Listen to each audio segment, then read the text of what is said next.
Lève-toi, nous devons nous lever. Je reste à l'église. Vous priez pour nous.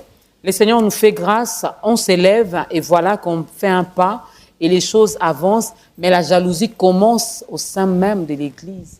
Pourquoi seulement elle? Pourquoi seulement lui? Mais quand la personne est venue dans l'état où il était, où elle était, vous avez ensemble prié ensemble, supplié Dieu, cherché la face de Dieu. Moi, j'étais victime. Mais lorsque Dieu ouvre une porte, les mêmes personnes qui vous ont soutenu dans la prière, qui ont intercédé pour vous, les mêmes personnes deviennent vos ennemis. Normalement, c'est à l'église où on doit avoir des gens comme ça. L'avantage d'être dans un milieu comme l'église, maman Dorcas, c'est normal que quand des années dans l'église. Ok. C'est normal qu'ils jouent à l'église. C'est normal qu'ils s'assoient dans l'église. Tout simplement pourquoi la Bible dit, là où le péché a abondé, la grâce a surabondé. Donc on ne peut pas être dans un milieu où il y a autant de grâce que l'église. Ce n'est pas un lieu où on doit avoir des saints. Parce qu'après, à un moment donné, on essaie de tout stigmatiser les églises. On attend que ce soit des gens qui sont carrés. L'église, ce n'est pas un lieu des gens carrés. Soyez ce que vous êtes. La circoncision, ce n'est plus dans la chair. C'est maintenant dans le cœur. C'est-à-dire que c'est dans les endroits comme ça, où si à l'église, vous voyez que tout le monde est saint et normal, je me poserai des questions sur cette église-là. Okay. Quel travail nous faisons?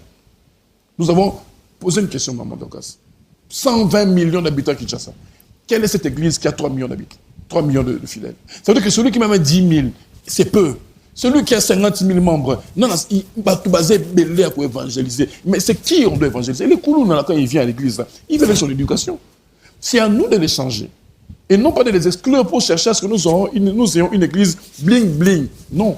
Les églises, quand ça devient bling-bling, à mon humble avis, ça quitte la voie pour laquelle Christ a demandé. Lève-toi, nous devons nous lever. Je reste à l'église. Vous priez pour nous. Le Seigneur nous fait grâce. On s'élève et voilà qu'on fait un pas et les choses avancent. Mais la jalousie commence au sein même de l'église.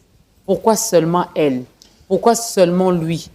Mais quand la personne est venue dans l'état où il était, où elle était, vous avez ensemble prié ensemble, supplié Dieu, cherché la face de Dieu. Moi, j'étais victime. Mais lorsque Dieu ouvre une porte, les mêmes personnes qui vous ont soutenu dans la prière, qui ont intercédé pour vous, les mêmes personnes deviennent vos ennemis. Normalement, c'est à l'église où on doit avoir des gens comme ça.